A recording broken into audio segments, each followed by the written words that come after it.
षष्ठाध्यायी जगन्माता यस्य चित्तात् समुत्थिता वेदानामुपकाराय तस्मै पाणिनये नमः।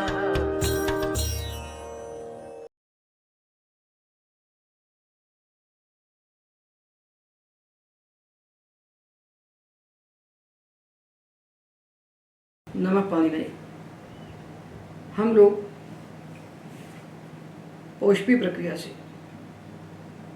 धातुओं से प्रत्यय लगने पर होने वाली विधि का विचार कर रहे हैं। इस प्रक्रिया में हम धातु रूपी अंगों को अकारांत आकारांत, इकारांत ईकारांत, उकारांत उकारांत, ऋकारांत ऋकारांत, अधुपद इधुपद उदुपद ऋदुपद इत्यादि वर्गों में विभक्त करके कर रहे हैं। तो इतने वर्गों में हमने अंगों का विभाग किया और प्रत्ययों का विभाग हमने किया है। हलादि पिस्तार धातु, अजादि पिस्तार धातु, हलादि अपिस्तार धातु और अजादि अपिस्तार धातु। तो 4 वर्गों में प्रत्यय विभक्त हैं और अजंत हलंत, अजंत अंग अंतिम अच के अनुसार विभक्त हैं और हलंत अंग उपधा के अनुसार विभक्त हैं। ऐसा करने से समग्र का विचार हो जाता है अत्यल्प काल में। तो अभी तक हमने अदादिगण के धातुओं के 4 लकारों के रूप बनाए। किन धातुओं के बनाए? जो अजंत धातु थे। अदादिगण में प्रक्रिया में हमें 2 ही विभाग मिलता है, धातु मिलता है और उसके सामने 3 प्रत्यय मिलता है, क्योंकि बीच में जो विक्रम होता है उसका आदि प्रवृत्ति पे शपा से लुक हो चुका रहता है। तो वह धातु से लेकर के जागृत तक हमने आकारांत से ऋकारांत तक धातुओं के रूप निष्पन्न कर दिए। विक्रम लगने के बाद धातु किसी गण का नहीं रह जाता। अब उसको हमको अंग के रूप में लिखना चाहिए केवल। यदि ऐसा हम गणानुसार विचार करेंगे तो अदादिगण के ऋकारांत धातुओं की प्रक्रिया हमको अलग ढूंढना पड़ेगी और जोहोत्यादिगण के ऋकारांत धातुओं की प्रक्रिया हमको अलग ढूंढना पड़ेगी और यंग लुगंत ऋकारांत की प्रक्रिया अलग ढूंढना पड़ेगी। तो ये प्रक्रिया किसी गण की है ही नहीं। ये प्रक्रिया सामान्य प्रक्रिया है कि अंग ऋकारांत है तो क्या करना है, अंग उकारांत है तो क्या करना है, अंग इकारांत है तो क्या करना है, अंग आकारांत है तो क्या करना है। इस प्रकार से पाणिनि ने प्रकरण बनाए हैं अलग अलग, आकारांत के लिए, इकारांत के लिए, उकारांत के लिए और सामान्य। ये उन्होंने अलग अलग प्रकरण बनाए, उसी के अनुसार हम विचार कर रहे हैं। तो हमने अदादिगण के सारे अजंत धातुओं के 4 लकारों के रूप निष्पन्न कर दिए हैं, 4 साधातु लकारों। अब हम अदादिगण के हलंत धातु के रूप बना रहे हैं। तो देखिए, अभी तक हमने जितने भी अंगकार्य पढ़े, अंगकार्य का हम पृथक विचार कर चुके हैं, अंगकार्यों का और संधियों का। एक भी नया अंगकार्य हमको अब मिलने वाला नहीं है जो अंग के विषय में कोई विशेष बात कहेगा। अंग के लिए हम यही कार्य जाने कि पित प्रत्यय, अब धातु हलंत आ रहे हैं, अजंत तो समाप्त हो गए। तो यदि धातु की उपधा में लघु एक है तो पित प्रत्यय में उसको हम गुण करेंगे और अपित प्रत्यय में गुण का निषेध करेंगे। बस इतने कार्य है। पित सुगुणा, अपित सुगुण निषेध है। तो फिर इतना सारा आगे क्या लिखा हुआ है इसमें?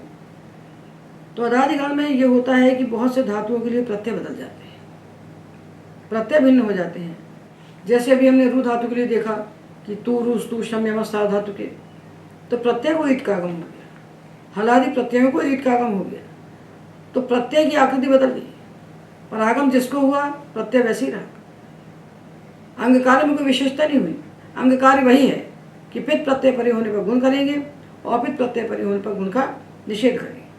इसको बुद्धि में रखकर इन धातुओं को हम बनाते जाएंगे। केवल अब चूंकि हलंत धातु आ गए हैं और शब का लुक हो चुका है, तो हमें हल संधि के जो सूत्र पढ़े हैं उनका बुद्धि में विचार एकदम रखना पड़ेगा, अथवा उनका अभ्यास करके हमें इसमें प्रवेश करना पड़ेगा। तो धातु है वच, वच धातु। इसकी उपधा में लघु एक नहीं, तो इसको कोई अंग कार्य होने वाला नहीं। और वच्यादि धातुओं को जो संप्रसारण होता है वो कित में होता है, गित में होता नहीं। और कोई साधातुक प्रत्यय कित होता नहीं, तो इसको कोई भी अंग कार्य प्राप्त होने वाला नहीं। तो क्या करेंगे? संधि करते जाए, बनाते जाए। तो वच और ती, पिता पित में केवल संधि करना है।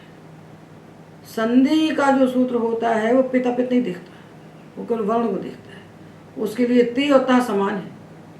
संधि सूत्र के लिए जो चोकू आएगा उसके लिए ति और ता, तिपता समान प्रत्यय है, क्योंकि उसको ता से मतलब है, उसको ता से लेना देना है कि ता है ये झल है, तो उसके लिए जैसा ति है वैसे उसके लिए ता है, वैसे उसके लिए ताम है, वैसे तम है, वैसे तात है। उसको केवल ता से मतलब है, उसको प्रत्यय पित है कि पित से कोई लेना देना नहीं। किंतु जो अंगकारी होता है वो पूरे प्रत्यय को देखता है कि प्रत्यय पित है कि प्रत्यय अपित है, प्रत्यय के अनुसार कार्य करता है। तो अब हमको यहाँ पर वच धातु में किसी अंगकारी की आवश्यकता नहीं है, क्योंकि अंगकारी किसको होता है? अंत के एक को होता है और बुधा के लघु एक को होता है। सामान्य अंगकारी यही है। तो यहाँ ना तो अंत में एक है न बुधा में लघु एक है, तो हमें कोई अंगकारी नहीं करना है, केवल प्रत्यय को धातु को जोड़ते चलना है, जोड़ना है ना संधि। तो चकारांत धातु है, प्रत्यय है ति। तो चवर्ग के लिए हमको सबसे पहले सूत्र पढ़ना चाहिए चोकू। चवर्ग के स्थान पर कवर्ग होता है, झली पदांत, झल परे होने पर पदांत में, तो हमने चा को बना दिया चोकू से का, तो बन गया वक्ति, वक्ति वक्ता, और वच के बाद सी आया तो चोकू से चा को का किया, और का के बाद जब सा आता है तो आदेश प्रत्ययों से सकार के स्थान पर शकार हो गया, और ककार शकार के योग से क्ष बन गया वक्षी, वक्था वक्त। और मी वा मा चूंकि झलादि नहीं है तो यहाँ कोई संधि नहीं, तो वचमी वचवा वचमा, वक्ति वक्ता, वक्षी वक्था वक्त, वचमी वचवा वचमा। अब रहा अंति कि वच अंति को मिलाकर वचंती तो बन सकता है, किंतु हमें उतने ही रूप बनाना चाहिए जो रूप लोक में बोले जाते हैं, जिनका लोक में व्यवहार होता है उन्हीं रूपों को हमको बनाना चाहिए। जो रूप लोक में नहीं बोले जाते, अर्थात जिनका लोक में अनभिधान होता है, उन शब्दों को बनाना ही नहीं चाहिए। बन सकते हैं तो भी नहीं बनाना चाहिए। तो लोक में एक सामान्य नियम है कि नहीं वची रंति परः प्रयुज्यते, वच धातु का अंति प्रत्यय में प्रयोग नहीं होता है। लोग नहीं बोलते, तो लोग नहीं बोलते तो बना के हम क्या करेंगे? जो लोग बोलेंगे वही तो शब्द बनाया जाएगा। अनावश्यक बना के रख लेने से क्या होगा? अरे बाजार में जो चीज़ बिकती है वही बनाई जाती है, जो नहीं बिकती वो नहीं बनाई जाती। जो निर्माण होता है, जो प्रोडक्शन होता है उसी वस्तु को होता है जो मार्केट में बिकता है। तो ये दोनों जुड़ी हुई चीज़ें हैं। तो शब्द का व्यवहार, जिन शब्दों का व्यवहार लोक में होता है, जिनका अभिधान लोक में होता है, वही शब्द हम बनाएं। जिनका अभिधान नहीं होता वो पाणिनि प्रक्रिया से बन भी रहे तो भी नहीं बनाना चाहिए।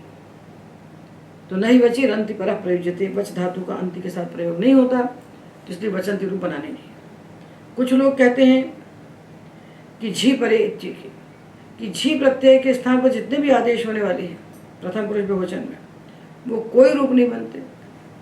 तो प्रथम पुरुष बहुवचन में वच धातु का रूप ही नहीं बनाना चाहिए, उसको छोड़ देना चाहिए, क्योंकि उसका लोक में व्यवहार नहीं होता। तो लोट में वक्तु, वचोतु, चोकु, और कुछ चोकु के अलावा कोई काम ही नहीं है। चोकु, वक्तु, वक्ता, वक्ताम, वचन तो नहीं बनाना। तो देखिए वक्तु वक्तात एक समान बन गए, वक्तु पित है, वक्तात अपित है। ऐसा अभी तक नहीं हुआ था कहीं, क्योंकि हमको एक दिखता था कहीं ना कहीं। और वो एक है अंत का अथवा उबधा का, वो प्रत्यय को देखता है, प्रत्यय उसको देखता है। तो यहाँ कुछ नहीं होगा क्योंकि इसमें एक है ही नहीं। तो वक्त वक्तात वक्ताम, और वच और ही, तो ही प्रत्यय के लिए सूत्र है हु झलव्यो हेर धी। हु धातु के बाद और झलंत धातु के बाद आने वाला जो ही, उसके स्थान पर धी आदेश हो जाता है। तो जब ही धी बन गया, ही धी बन गया, तो धी है अपने वर्ग का चतुर्थ, चतुर्थ यानी झश। तो जो कु से चकार को तो ककार हो जाएगा, और झलाम जश झश सूत्र से उस ककार के स्थान पर वर्ग का तृतीय जश गकार हो जाएगा, तो वक्धि। तो चतुर्थ व्यंजन परे होने पर उसके पहले तृतीय व्यंजन होता है, और प्रथम द्वितीय परे होने पर उनके पहले प्रथम होता है। झल के स्थान पर प्रथम हो जाना जो है चर है, चरत्व, और झल के स्थान पर तृतीय हो जाना है जश्त। तो कब होता है प्रथम? जब उसके बाद आने वाला वर्ण अपने वर्ग का प्रथम द्वितीय होता है। और कब होता है जष्ट? जब उसके बाद आने वाला वर्ण अपने वर्ग का तृतीय चतुर्थ होता है। तो 3 4 के पहले 3 बैठता है और 2 1 के पहले 1 बैठता है। इसी का नाम है जष्ट और चर। तो वग्धि, वक्ता, वक्तम, वक्त, वचानी, बचाव, वचाम। लंग में अवच, तावसा का हमने लोप किया, हल्ग्याभ्यो दीर्घात, श्रुति से प्रत्यम हल से लोप कर दिया तो बना अवच। अब ये चा जो है पदांत है, तो चो को से इसको कुत्व कर दिया, कुत्व कर दिया तो क्या बना अवक। तो अवक बना पदांत है, तो पदांत झल के लिए झलाम जशवंते से इसको हम जस्ट करके पहले ग बनाएंगे तो बन जाएगा अवक। और वाव वसानी कहता है कि अवसान में झल के स्थान पर चर होता है विकल्प से, तो हमने कुछ चर बनाया तो का बन गया। तो एक बार ग और एक बार का अवक, अवक, अवक्ताम। अवचन नहीं बनाएंगे क्योंकि झीप पर रूप बनाना नहीं है। अवक, अवक, अवक्तम, अवक्त, अवचम, अवच्व, अवच्म, वच्यात, वच्याताम, वच्यु, वच्या, वच्यातम, वच्यात, वच्याम, वच्याव, वच्याम। ये वच धातु के बन गए। कुछ नहीं करना पड़ा। इसलिए नहीं करना पड़ा कि हम लोग सारे अंगकारी के सूत्र और सारे संधि के सूत्र पहले पा चुके हैं। तो प्रक्रिया में प्रवेश के पहले अंगकार्य, संधिकार्य, प्रत्ययादेश, धात्वादेश, ये सारे पढ़ के प्रक्रिया में प्रवेश करना चाहिए। प्रक्रिया समुद्र है, तो समुद्र में उतरने के पहले आदमी तैयारी के साथ ना उतरेगा तो मर जाएगा। गोताखोर लोग समुद्र में उतरते हैं तो अपने साथ अपनी ऑक्सीजन बांध के ले जाते हैं। पानी की जो ऑक्सीजन है उसको मछली ग्रहण कर सकती है, जल जंतु, हम लोग तो नहीं कर सकते। तो अपनी ऑक्सीजन साथ में जो लेके जाते हैं वही जीते हैं समुद्र के भीतर। अपना प्राणवायु साथ में लेके जाना पड़ता है। तो प्रक्रिया के समुद्र में अगर डूबना नहीं है तो आपको प्रक्रिया के विज्ञान को समझ करके प्रक्रिया में प्रवेश करना चाहिए। तो जैसे जल जंतु मछलियाँ तैरती हैं समुद्र में, तो नहीं मरती समुद्र के भीतर, तो हम भी प्रक्रिया समुद्र में नहीं डूबेंगे। ये तो पानी की जो गहन प्रक्रिया है, जो रट के बनाना चाहते हैं वो आर पार नहीं जा सकते। जैसे कोई तैर के समुद्र के पार नहीं जा सकता, ऐसे कोई रट के शब्द सागर के पार नहीं जा सकता। इसलिए पाणिनि का प्रक्रिया विज्ञान ही एकमात्र अवलंब है जिससे हम प्रक्रिया अवधि को पार कर सकते हैं। अब दूसरा धातु है पृचि। पृचि में ईकार की संज्ञा हो गई, बना पृच। धातु चकारांत है, उपधा में लघु एक है री, तो क्या होगा, इसको पुगंत लघु से गुण हो जाएगा पित प्रत्यय। अपित में किंगित से गुण निषेध हो जाएगा। पहले अंग कार्य कर लेंगे, उसके बाद संधि करेंगे वही चो को, जैसा वच धातु में किया वही करेंगे। प्रत्यय आत्मनेपद के लगेंगे क्योंकि धातु आत्मनेपदी, तो पृच और ते। आत्मनेपद के लोट के अया वही आम वही को छोड़कर सारे प्रत्यय अपने सावधातुक होने से गत होते हैं, तो गुण नहीं होगा। पृक्ते, पृचाते, पृचते। और पृच से चो से का किया और सा को शत्व किया तो पृक्षे, पृक्षे, पृचाते, पृग्ध्वे।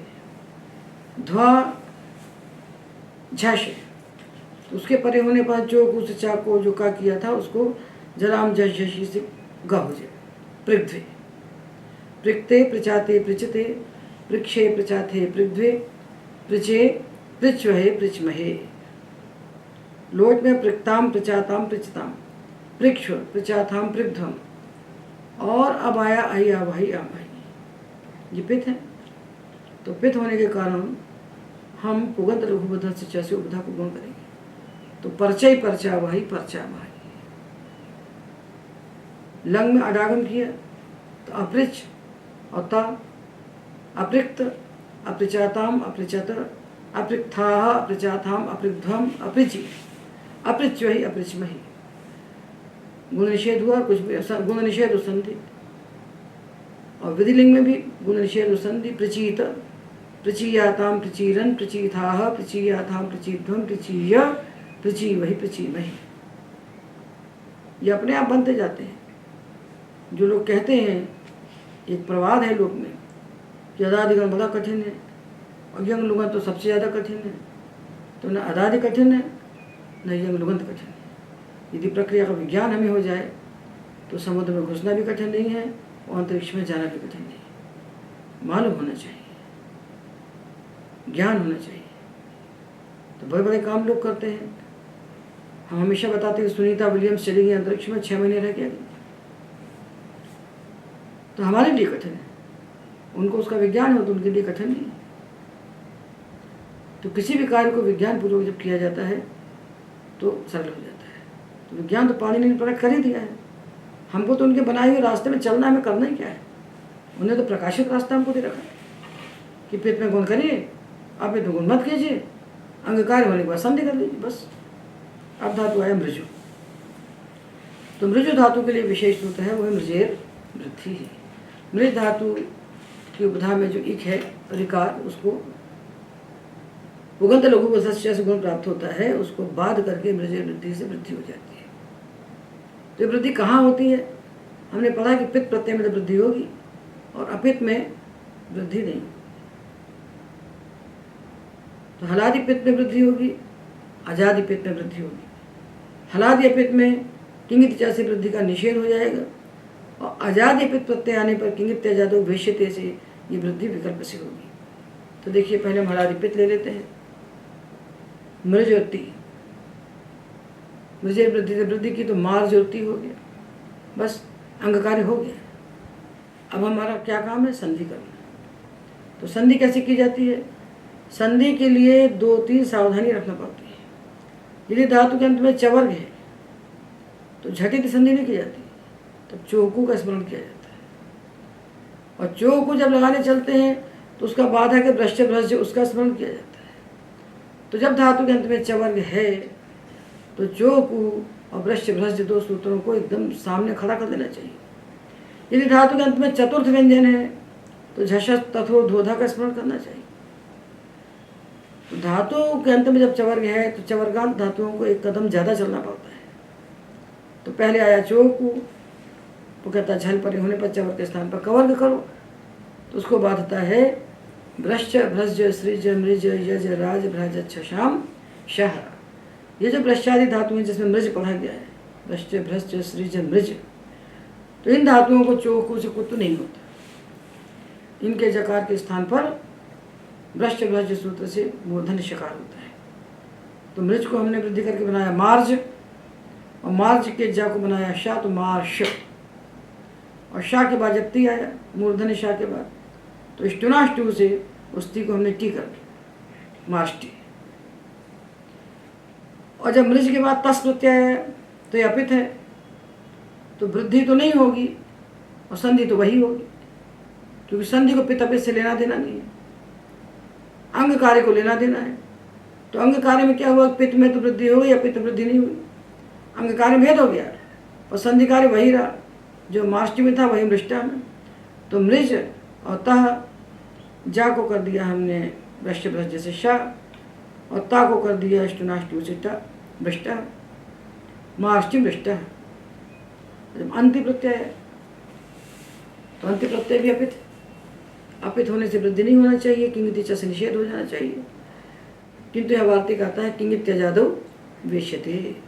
अजादि कितगित प्रत्यय यदि है तो कितगित आधातु अथवा अपित सार्धातु, ये दोनों एक साथ आते हैं।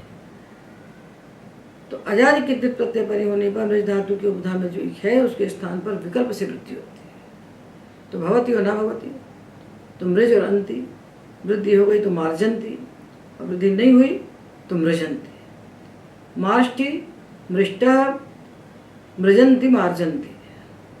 और मृज और सी आया तो सिप प्रत्यय पित है, तो मृज को वृद्धि हो गई तो मार्ज और सी। अब जा को चो को प्राप्त हुआ, उसको बाध करके भ्रष्ट भ्रज से मूर्धन ने शा किया, तो मार्श और सी जब आया तो मूर्धन शा के बाद दंत सा आने पर सूत्र है शलो कस्सी। शा और ढा के बाद सा आने पर शाढ़ा के स्थान पर का हो जाता है, तो शा को का हो गया। जब का हुआ तो आदेश प्रत्यय से प्रत्यय के सा को शा हो गया, तो मार्क्षी। मार्क्षी मृष्ठा मृष्ठ। और मिपस मस में तो कोई संधि होती नहीं है, मार वा परे होने पर। तो मिप तो पित है तो वहाँ वृद्धि हो गई, अपित में वृद्धि नहीं हुई। तो मार्जमी मृज्वा मृजमः, मार्ष्टि मृष्टा मृजंती, मार्क्षि मृष्टा मृष्ट, मार्जमी मृज्वा मृजमः, मार्ष्टि मृष्टा मृजंती मार्जंती, दो बनेंगे। मार्क्षि मृष्टा मृष्ट, मार्जमी मृज्वा मृजमः। मार्ष्टु पित है, वृद्धि हो गई। मृष्टात् अपित है, वृद्धि नहीं हुई। संधि एक ही है, संधि पित अपित नहीं देखती, अंगकार पित अपित देखता है। तो मार्ष्टु मृष्टात्, मार्ष्टु मृष्टात्, दोनों में एक समान रूप बन गया। तू पित है, तात अपित है, क्योंकि संधि को पित अपित से लेना देना नहीं है, अंगकार को पित अपित से लेना देना है। तो उसने पित में तो वृद्धि की, तू को देखा, और तात को देखा तो वृद्धि नहीं की। किंतु वृश्च वृश्च के लिए दोनों समान है। तो मार्ष्टु मृष्टात् मृष्टाम, मृजंतु मार्जंतु, और मृज के बाद जब ही प्रत्यय आया तो अपित है, अपित है तो वृद्धि तो नहीं होगी। और हु झलव्यो हेर धी से ही के स्थान पर धी हो गया, क्योंकि ज झल है, झलंत के बाद आने वाला जो ही उसको धी हो गया। तो मृज और ही, तो मृज और धी, ये तो धी हो गया। और इसको चोकू तो लगा नहीं, तो इसको क्या लगा, वृश्च भ्रज से इसको मूर्धन्य श हो गया। तो मृष और धी, अब क्या होगा, ये मृष जो है ये तो इष्टु है, जो धी है ये स्तु है, तो स्तु के स्थान पर इष्टु होगा, तो उसको हो जाएगा ढी। इष्टु तो होगा, धा को हो गया ढा।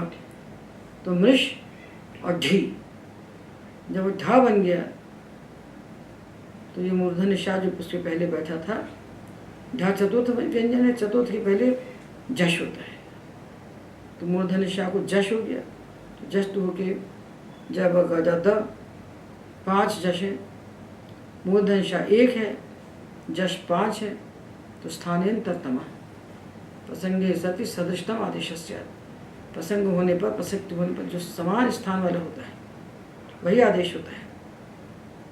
तो जो स्थानीय है मूर्धन्य श, इसका स्थान है मूर्धा।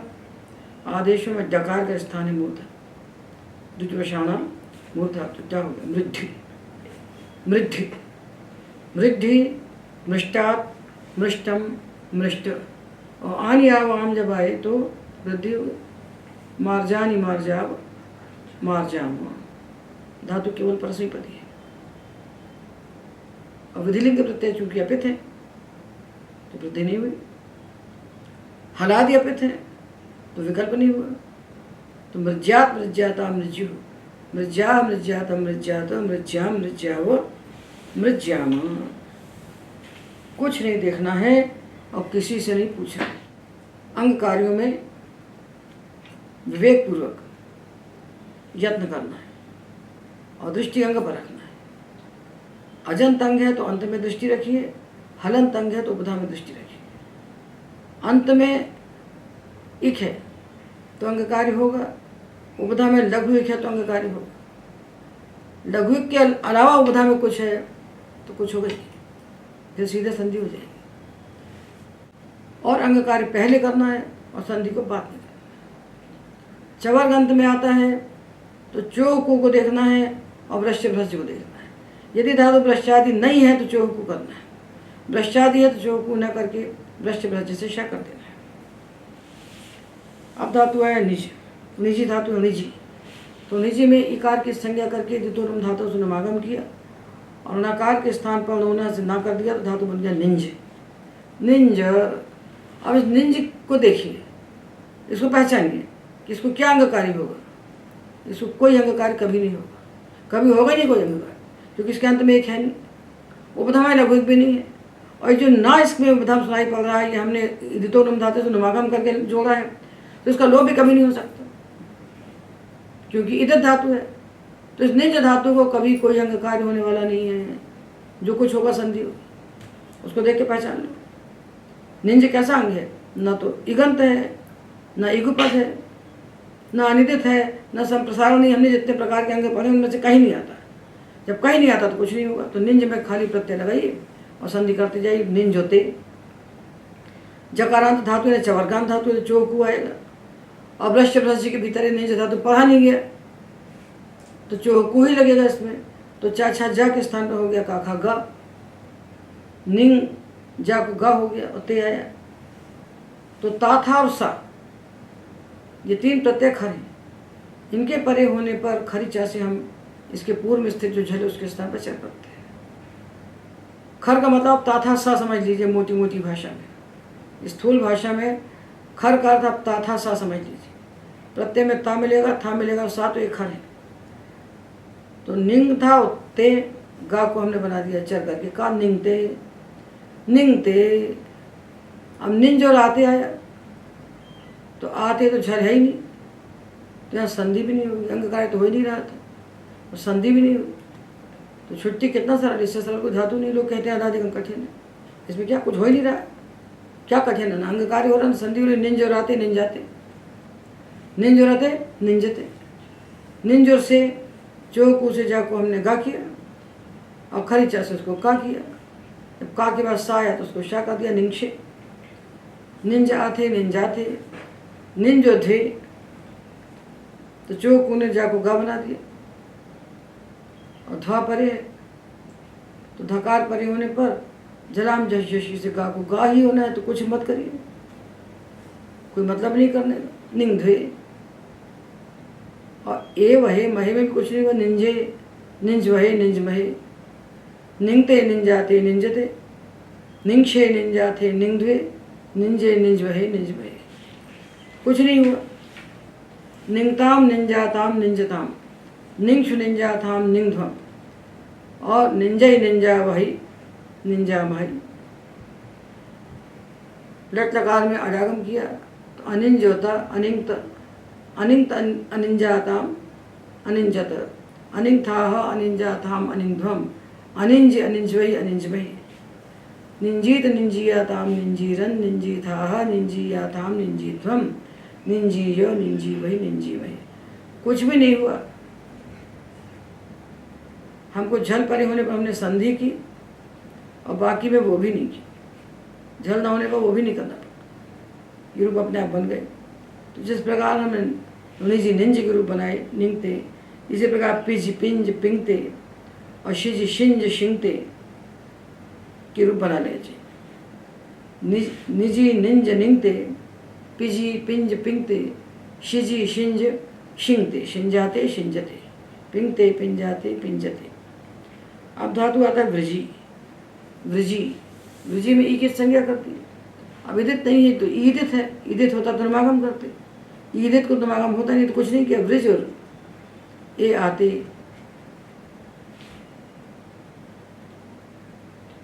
तो ह्रस्व विकार की संज्ञा होती तो नमागम करते, तो दीर्घिकार है तो नमागम भी नहीं करना पड़ा। वृज और ते, चोकू किया तो वृत्ते, चोकू खरीच, वृत्ते, वृजाते वृजते, वृक्षे वृजाथे वृद्धे, वृजे वृजवहे वृजमहे, सब अपित हैं।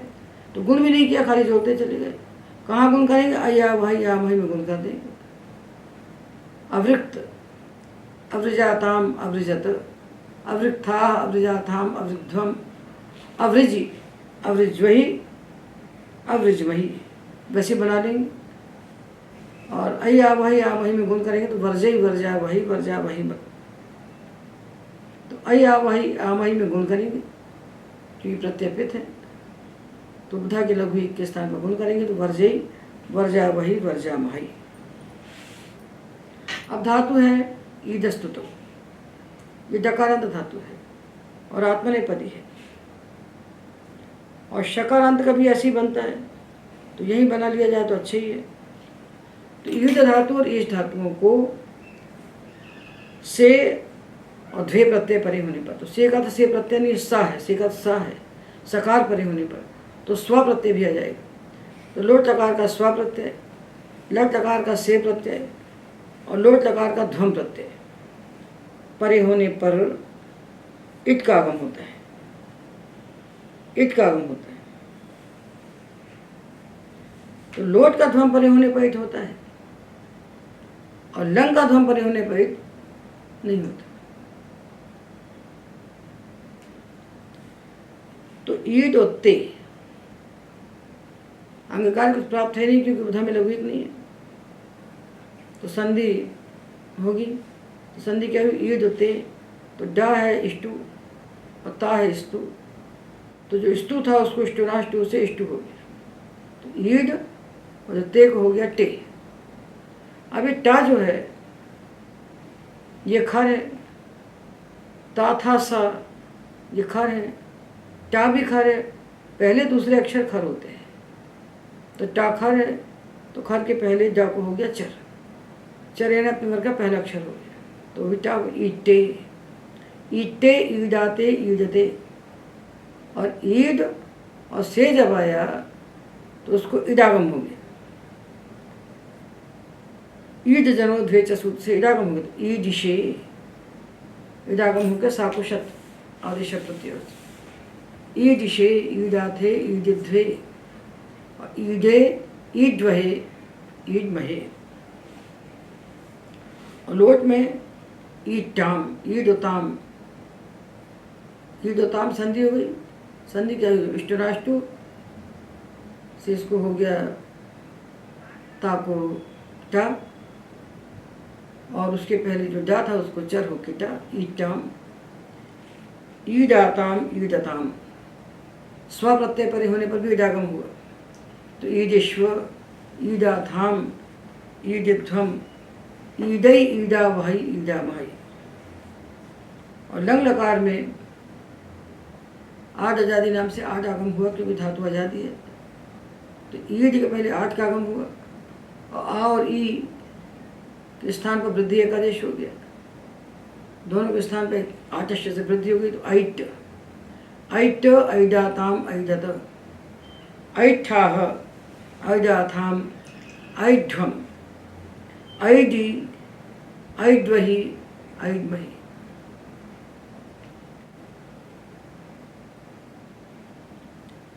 ईडीत ईडीयाताम ईडीरन ईडीथाह ईडीयाथाम ईडीध्वम ईडीय ईडीवहि ईडीमहि। कुछ हो ही नहीं रहा है, कितना सरल है। केवल संधियां हैं, संधि करते जाइए, चलते जाइए। और संधियां भी थोड़ी मोटी हैं, छोटी मोटी। संधि का सारा साम्राज्य तो प्रकट होता है यंगलुगंत धातु। उनको पढ़ने के बाद हम महाराजा हो जाते हैं, जहाँ से जहाँ तक चाहे राज्य कर सकते हैं। अब तकारांत धातु लिया षष्ठी, षष्ठी में कार की संज्ञा की तो इदित हो गया। इदित होने से ऋतु धातु से नुमागम कर दिया, नुमागम हो गया। और धातु आदेश शाह से शाह को सा कर दिया, तो धातु क्या बना? संस्त। संस्त ये धातु बन गया। ये तकारांत है और संयोगांत है, ये संयोगांत है। और ऐसा संयोग है जिसके आदि में सा है, इसके आदि में सा है। तो संस्त और ती जब आया तो ती तो हो गया झल, ता हो गया झल। उसके पहले जो संस्त है उसके अंत में सकार तकार का संयोग है, और ये ऐसा संयोग है जिसके आदि में सा है। जब संयोग के आदि में सा और का होते हैं, सा और का, तो हम इसको संयोग आदि और अंत्येचा से उस सा और का लोप करते हैं। झली पदांत, झल परे होने पर और पदांत। संयोगांत से लोपा केवल पदांत में लगता है, और इसको संयोग आदि और अंत्येचो झली पदांत लगता है। तो संस्त होती है, संस्त होती, तो सा और ता का संयोग है। ये कैसा संयोग है? जिसके आदि का अवयव सकार है। इसका हम लोप करेंगे। कब करेंगे? झल परे होने पर और पदांत में। तो जो ती है, ता है, सी है, था था, ती ता सी था था, तू ता ताम तम त, इनके परे होने पर हमें सकार का लोप कर देंगे। देखिए संस्त होती, ये सा और ता का संयोग है। ये आगे झल है, ता झल है, तो हमने इसका लोप कर दिया सा का। तो बन गया संत। अब ये जो अनुस्वार है इसके बाद ता आ गया सीधा, तो इसको क्या करेंगे? अनुस्वार को अनुस्वार से यही परसवर्ण, अनुस्वार को यह परे होने पर परसवर्ण होता है। तो ये ता यह है। यह का अर्थ क्या हुआ? 5 4 3 2 1, मतलब पूरे स्पर्श और साथ में यवार, मतलब ऊष्म छूट गए। ऊष्म को छोड़कर सारे व्यंजन परे होने पर अनुस्वार को परसवर्ण हुआ, तो ता का सवर्ण हुआ ना, संत बन गया। अब ये ता है, ये ता है, ना हल है, तो एक बात तो इनको जोड़कर संति बन गया। और एक बात झरो झरी सवर्ण कहता है, हल के बाद जो झर, तो हल हो गया ना, उससे परे झर हुआ ता, उससे परे सवर्ण झर हुआ ता, तो संति। झरो झरी सवर्ण से विकल्प से झर का लोप हुआ, तो ये बना, ये रूप बन गया संति।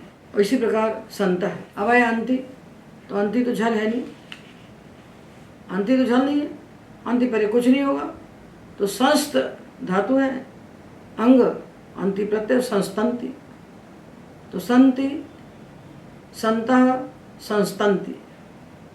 तो सी परे होने पर, सी तो झल है, तो इसको संयोग आदि और अंत्य जैसे इसका लोप कर दिया, तो सा ना ता और सी अनुस्वार पर सवर्ण किया, तो सन सी संत सी, संथा संथ, और मी व मा में कुछ नहीं हुआ, तो संस्त था, तो संस्त में ये सब रहेगा ज्यों का त्यों।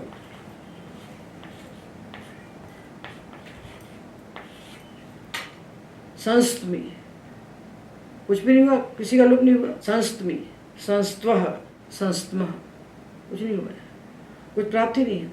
देखो संधियां जो हैं उनमें अधिकतम संधियां माँ वा परे होने पर कोई संधि क्वचित होती है, मोक्ष इत्यादि। बाकी संधियां ता था धासा परे होने पर होती है। ता था धासा, तो ता था में समान संधि होती है, ता था में समान संधि होती है, जो ता में होता है वो था में होता है। तो ता था में क्या होता है इसको समझा दिया हमने अलग से आपको। धा में क्या होता है और सा में क्या होता है। तकारे थकारे, थकारे और सकारे, बस। तो संति संता संस्तंति, संतसी संथा संथ, और संस्तमी संस्त्वः संस्तमः, संतु संतात संताम संस्तंतु। ताथा नहीं होंगे, ताथा सा में आपको सा का लोप करना पड़ेगा, बाकी में निकल। संतु संतात, संताम संस्तंतु, और संस्त और धी, तो धा भी झल है, तो ताथा धासा मिलेंगे तो सा का लोप कर देंगे। तो ही को तो धी हो गया, हुजल भी हो धी, तो सा का लोप हुआ, तो संत और धी, संत और धी, तो ये ना है, फिर ता है, फिर धा है, तो ता और धा जो है तो सवर्ण है। हल है ना, वो ना है, अनुस्वार पर ना है, पहले उसको पर सवर्ण किया तो ना हो गया, ना के बाद ता है, और ता का सवर्ण धा है, तो हम ता का लोप कर देंगे। तो संधि, संधि, हल से परे जो झर, उसका लोप होता है सवर्ण झर परे, संधि। तो इसका हम लोप कर देंगे, झरो झरी सवर्ण से हम उस पहले वाले ता का लोप कर देंगे। जब लोप नहीं करेंगे तब क्या करेंगे? तब क्या करेंगे? लोप नहीं करेंगे तो उसको जश करते हैं,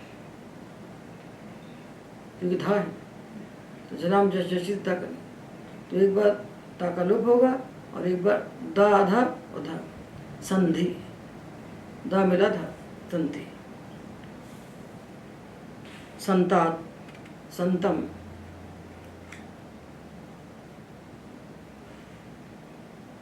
संत, संधि संतात संतम संत। आनी आव आम तो आज़ादी है, तो कुछ नहीं, संस्थानी, संस्थाव, संस्थाम। ये नहीं भूलना है कि धातु आपका संस्त है, अंग आपका संस्थ है, उसी के आगे प्रत्यय को बैठाना है। संस्थ को बैठा कर विचार करना है, कहाँ सा का लोप करना है, कहाँ नहीं करना। संस्थ को नहीं छोड़ना, संस्थ के सामने प्रत्यय को बैठाना है। तो संस्थानी, संस्थाव, संस्थाम, हम लोग को संधि कर रहे हैं, कुछ नहीं कर रहे हैं, कोई अंग कार्य है ही नहीं। तो संस्थ अंग है। लंग में अजागम किया तो असंस्थ बन गया। तो जो हमने असंस्थ के बाद बैठाया तारुसा, तो यह प्रत्यय प्रत्यय है। तो हल ज्ञाभ्यो दीर्घात श्रुति से प्रत्यम, हल से हमने तारुसा का लोप कर दिया। अब ये जो असंस्थ बचा, अभी पद हो गया। सुप्तिगंधम पदम से इसकी पद संज्ञा है।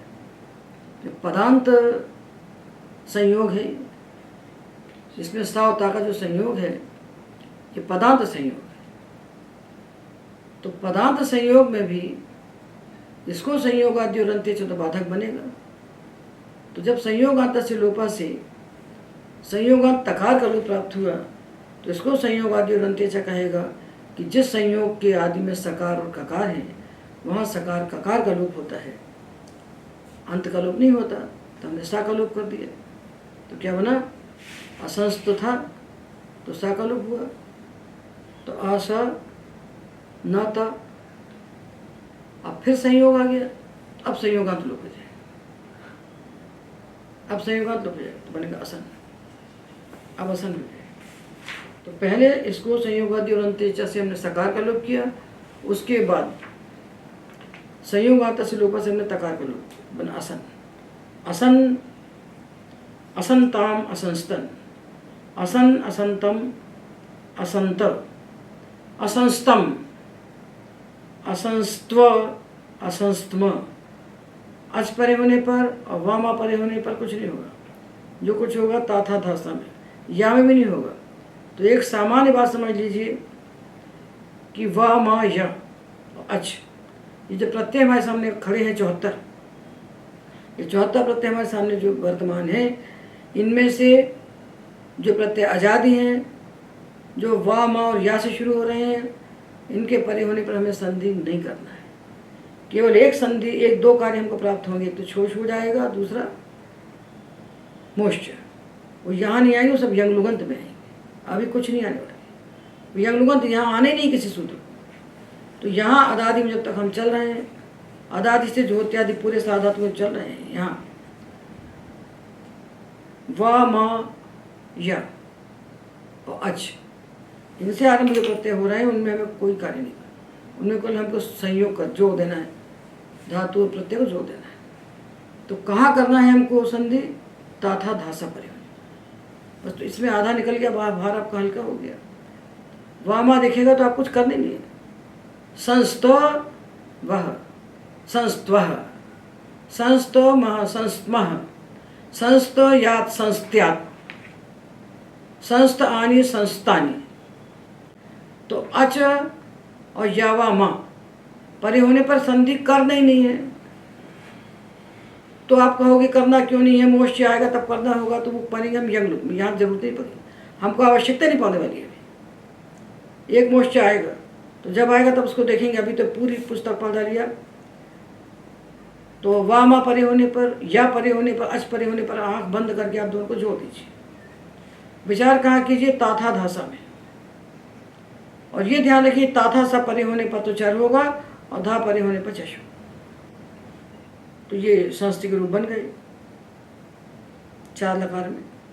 अब हम अदादिगण के दकारण धातु को लेते हैं। अदादिगण का धातु है, इसलिए कर्तरी शप लगेगा और अधि प्रकृतिभ्य शपा से शप का लुक हो जाएगा। तो अद और ती, अदभक्षण धातु है, अद और ती। चूंकि अंत में एक नहीं है, उपधा में लघु एक नहीं है, तो कोई अंग कार्य प्राप्त नहीं है, खाली संधि करना है। तो अद के बाद ती, दा के बाद ता है, तो खरी चा से दा को चर्त करके ता बना दिया, अत्ति। अत्ति अत्ता अदंती, अत्सी अत्था अत्थ, आदमी अद्वा आदम, अत्तु अत्ता अत्ताम अदंतु। अद और ही आया तो हो जल धी हो गया। जब धी हो गया तो चर नहीं हुआ, जलाम जश यशी से जश हो गया। अद्धि अत्तात अत्तम अत्त, अदानी अदाव अदाम। विधिलिंग में अद्यात अद्याताम अद्यु, अद्या अद्यातम अद्यात, अद्याम अद्याव अद्याम। या तो झल है नहीं, तो उसके परे होने पर ना जश होना ना चर होना, कुछ होने नहीं है। इसलिए अभी बाला नाम सुखबोधाय यही उपाय है कि या व म और अच परे होने पर कोई संधि नहीं। इस सीढ़ी पर चलकर 10 गांव तो पार हो जाएगा, पूरे 10 गांव पार हो जाएगा। अटकेगा कहाँ? जब यमलुगंत में जाएंगे तो वहाँ 1-2 सूत्र आएंगे, 2 सूत्र ज़्यादा आने वाले, 2 सूत्र आएंगे मुश्किल से, जो मकार वकार परे होने पर करेंगे। मोक्ष आएगा जो वकार मकार परे होने पर मकार के स्थान पर नकार करेगा, उसकी हमें भी कोई आवश्यकता नहीं है। तो हम अपनी दृष्टि को ताथा धासा पर रखें और ये मान कर रखें ताथा सा अक्षर है और धा झश। तो धा हमको एक तो मिलेगा प्रत्यय में ध्वे ध्वम, और दूसरा हु झल भी हे धी से जब ही को धी हो जाएगा तो वही मिलेगा हमको। इतनी धा मिलेगी। अब जब हमने इस अध धातु का लंग लकार में रूप बनाया लंग, तो अंगकार में विषय देखिए पाणिनि ने क्या किया है कि पूरे अंग से अधिकार करके उसमें साफ गुत्थम गुत्था कर दिया है। प्रत्येक होने वाले जो आदेश हैं वो भी अंग कार्य हैं, क्योंकि अंग के कारण हो रहे हैं। प्रत्येक जो आगम हो रहे हैं वो भी अंग कार्य हैं। जैसे अभी हमने देखा कि ईट धातु से परे आने वाले से ध्वे, कोई डागम हो गया तो भाई अंग के कारण हुआ ना, ईट के कारण, तो उसको भी अंग कार्य ने बना दिया। तो प्रत्ययादेश भी अंग कार्य हैं, धातु आदेश भी अंग कार्य हैं, आगम भी अंग कार्य हैं। तो इसको हमने खंड खंड करके अलग कर दिया। तो हमको केवल वो धातु दिखता है जिससे प्रत्यय लगा है, उतना ही देखना पड़ता है। तो इसलिए यहाँ अंग अदादिगण में होता क्या है, कुछ कुछ धातुओं के लिए विशेष प्रत्यय बन जाते हैं। जैसे हमने रू धातु के लिए प्रत्यय बनाए, तू रूस तू शमय में सा धातु के लिए ईट का आगम कर दिया, सारे हालाती प्रत्यय। तो प्रत्यय का रूप बदल गया। अंगकार तो वही ना, अंगकार तो वही ना, पित्त में गुण करना, पित्त में गुण नहीं करना। आजादी पित्त में उभंग कर दिया वो।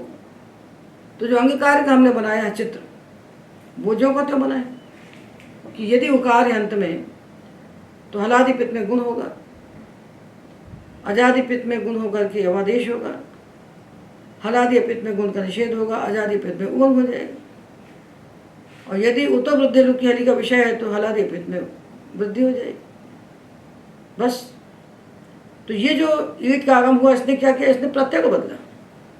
इसने प्रत्यय में आगम करके उसकी शक्ल को बदला है, अंगकार में कोई परिवर्तन नहीं किया। तो अध धातु से परे जब अपृक्त प्रत्यय आते हैं ता और सा, तो उनको अट का आगम होता है। किसके मत में? बोले सर्वेशा, अध सर्वेशा। तो अध के बाद आने वाले ता सा प्रत्यय को अट का आगम हो गया। यदि आगम ना होता तो हल्यादि सूत्र से उनका लोप हो जाता। हल के बाद आते तो अजागम हो गया तो आजादी हो गए, तासा रह ही नहीं गए, अपृक्त नहीं रह गए। अजागम होने से अपृक्त नहीं रह गए तो इनका लोप नहीं हुआ। अध धातु चूंकि आजादी है तो आज आजादी नाम से आज का आगम हो गया। तो आ अध और प्रत्यय जो तात है अथ हो गया, तो आदत, आतश से वृद्धि हो गई। आदत तारसा को हुआ, आगे नहीं हुआ। तो आत्ताम आदन, आदत आत्ताम आदन, आदह आत्तम आत्त, आदम आदव आत्म। विधिलिंग में अद्यात अद्याताम अद्यु, अद्या अद्यातम अद्यात, अद्याम अद्याव अद्याम। और लोट में भी कुछ नहीं। अत्तु अत्तात अत्ताम अदंतु, अद्धि अत्तात अत्तम अत्त, अदानी अदाव अदाम। कहीं कुछ नहीं है, केवल संधि है। अब धातु आया विद। ये विद धातु विदज्ञाने जो है अदादिगण का, ये इदुपद धातु है। इसकी उपधा में ह्रस्व ई है लघु। इसको पित्त में गुण होगा और पित्त में गुण नहीं होगा। एक तरफ विचार कीजिए इसका अंग का और एक तरफ विचार कीजिए प्रत्यय का। अदादिगण में यही समस्या है, कभी प्रत्यय बदलते रहते हैं। जैसे यहाँ अजागम हो गया, ईट धातु में से उदय प्रत्यय को ईडागम हो गया। रु धातु में हलादि प्रत्ययों को ईडागम हो गया और शी धातु से आने वाले झा प्रत्यय को रुडागम हो गया। तो कहीं रुडागम, कहीं ईडागम, कहीं ईडागम, कहीं अडागम, ये प्रत्ययों में कुछ आगम होते जा रहे हैं। इसलिए ये सारे प्रत्ययों को होने वाले आगम हमने उपांग वाले पाठ में, तीसरे पाठ में सारे हमने इकट्ठे लिख दिए कि अदादिगण में किन किन धातुओं के स्थान पर क्या, उनसे आने वाले प्रत्ययों को क्या क्या आगम होते हैं, या वहाँ पढ़ लें या यहाँ पढ़ने से कोई फर्क नहीं पड़ता। धातु सामने आए तभी पढ़ना ज़्यादा अच्छा है, वहाँ का पढ़ा तक भूल जाएंगे, इसलिए अभी पढ़ना अच्छा है। तो विद धातु के लिए प्रत्यय में क्या विशेषता है? तो विद धातु के लिए प्रत्यय के विषय में सूत्र आते हैं लट में कि विदो लटो वा। विद धातु से परे जो लट के प्रत्यय है, इनके स्थान पर विकल्प से अनल अथुस उस, थल अथुस अ, अनल वामा, ये प्रत्यय होते हैं जो लिट लकार के स्थान पर कहे जाते हैं, वो लट के स्थान पर विकल्प से होते हैं। तो एक बात तो तीता हंति सीथा था मीवामा होगा, तो पित में हम गुण करेंगे, अपित में गुण नहीं करेंगे। तो वेत्ति वित्ता विदंती, वेद से वित्था वित्थ, वेद में विद्वा विद्मः। और जब ये प्रत्यय लगे तो नल यानी अ नल पे गुण हो गया उपधा को, वेद विदतु विदु, पित के स्थान पर जो होगा पित कहलाएगा, अपित के स्थान पर जो होगा अपित कहलाएगा। ये प्रत्यय आधातुक नहीं कहलाएंगे क्योंकि ये तिंगादेश है, लडादेश है, इसलिए आधातुक नहीं है। जब ये प्रत्यय लिट के स्थान पर आएंगे तब इनकी लिच्चा से आधातुक संज्ञा होगी। ये जो नलतसूस हैं ये आधातुक नहीं है। आधातुक होते तो समस्या इडागम की हो जाती, आधातुक नहीं है, ये साधातुक प्रत्यय है। तो वेद विदतु विदु, वेत्थ विदतु विद, वेद विद्व विद्म। ये विद धातु के लकार दो प्रकार से बना, एक बार तीता हंति सीथा था मीवामा से, और दूसरा बन गया नलथुस उस, थलथुस साव नलवामा से। ये लट की बात हुई, प्रत्येक विशेषताएं हैं। अब लोट आया, पित में गुण, अपित में गुण निषेध। वेत्तु वित्तात वित्ताम विदंतु, विद्धि वित्तात वित्तम वित्त, वेदानि वेदाव वेदाम। विद और ही आया, हु झल बोहे धी से धी हुआ, धी होने से झलाम जशी से पूर्व को दा हो गया। और जब विद को गुण किया वेद और ती, तो खरी चर से हमने दा को चर कर दिया। तो ता था परे होने पर चर और धा परे होने पर जश। और पित में गुण, वेदानि वेदाव वेदाम, अपित में गुण निषेध। अब एक सूत्र आता है जो निपातन करता है, विदाम कुर्वन्तु इत्यन्यतरस्याम। विद धातु से लोट लकार के प्रत्यय परे होने पर विदाम, विद को विदाम हो जाता है। उसके बाद क्री धातु के जो लोट लकार के रूप हैं वो बने बनाए उसमें हम जोड़ देते हैं।